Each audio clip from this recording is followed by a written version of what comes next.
নমস্কার বন্ধুরা, অনুরাধা রান্নাঘরে সবাইকে স্বাগত।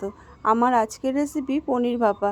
আর এই পনির ভাপা কিন্তু খুব সহজেই 8 থেকে 10 মিনিটের মধ্যেই বানিয়ে নেওয়া যায়, আর খেতেও অসাধারণ লাগে গরম ভাতের সাথে।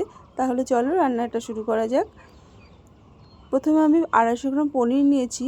পনিরটাকে আমি কিউব আকারে বড় বড় করে কেটে নিচ্ছি। এটা তোমাদের হিসাব মতো বড় বা ছোট করে কেটে নেবে। পনিরগুলোকে আমার কাটা হয়ে গেছে। এরপর এই পনিরগুলোকে আমি একটা প্লেটে তুলে নিচ্ছি। এরপর এই পনিরে আমি সামান্য পরিমাণে লবণ দিলাম, আর সামান্য হলুদ, আর হাফ চামচেরও কম লাল লঙ্কার গুঁড়ো দিলাম। এরপর সুন্দর করে মাখিয়ে নেব। আমি এখানে পনিরগুলোকে হালকা ভেজে নিয়ে রান্না করব। এতে করে আমার পনিরের ভেতরে ঝাল লবণটা ভালোভাবে চলে যাবে। তবে এটি কাঁচাও রান্না করা যেতে পারে, সেটাতেও ভালো লাগবে। তো পনির ভাপার জন্য আমি এখানে 1 চামচ সাদা সর্ষে, 1 চামচ কালো সর্ষে, আর 1 চামচ পোস্ত দিলাম, আর 3টে কাঁচা লঙ্কা দিলাম, আর হাফ বাটি মতো নারকেল কোড়া দিলাম। আর এগুলোকে পেস্ট করার জন্য আমি সামান্য জল দিয়ে দিলাম। এবার সুন্দর করে পেস্ট করে নেব। তো মশলার পেস্ট রেডি আমার। এরপর আমি গ্যাসে কড়াই বসিয়ে দিয়েছি, তাতে 1 চামচ মতো সর্ষের তেল দিলাম।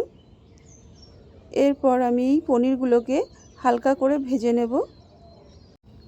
আমার আজকের রেসিপিটা সম্পূর্ণ দেখার পর ভালো লাগলে তোমরাও এভাবে বানিয়ে খাবে আর আমাকে কমেন্ট করে জানাবে। পনিরগুলোকে আমি বেশি সময় ধরে ভাজবো না, জাস্ট এপিঠ আর ওপিঠ ভাজবো। কড়া করে ভাজলে পনিরটা শক্ত হয়ে যেতে পারে। পনিরটা আমার ভাজা হয়ে গেছে এপিঠ আর ওপিঠ।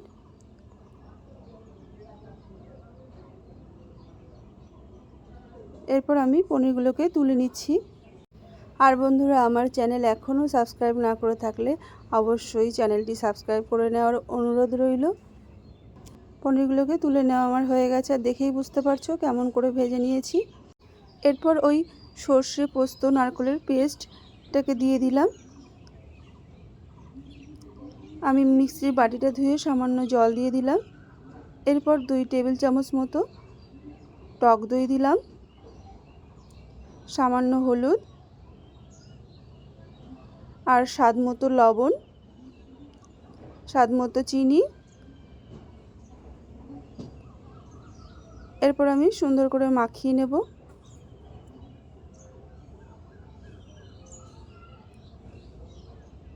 মাখানো হয়ে গেছে।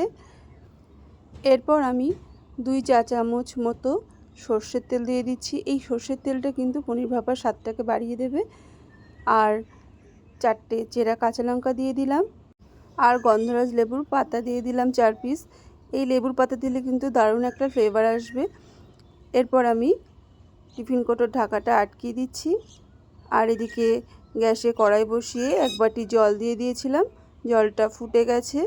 এই ফুটন্ত জলের ওপর আমি টিফিন কৌটোটা বসিয়ে দিলাম, দিয়ে ঢাকা দিয়ে দিলাম।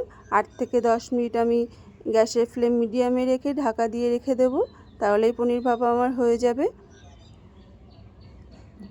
আর 8 থেকে 10 মিনিট হয়ে গেছে। এরপর আমি টিফিন কৌটোটাকে তুলে ঠান্ডা হতে দেব।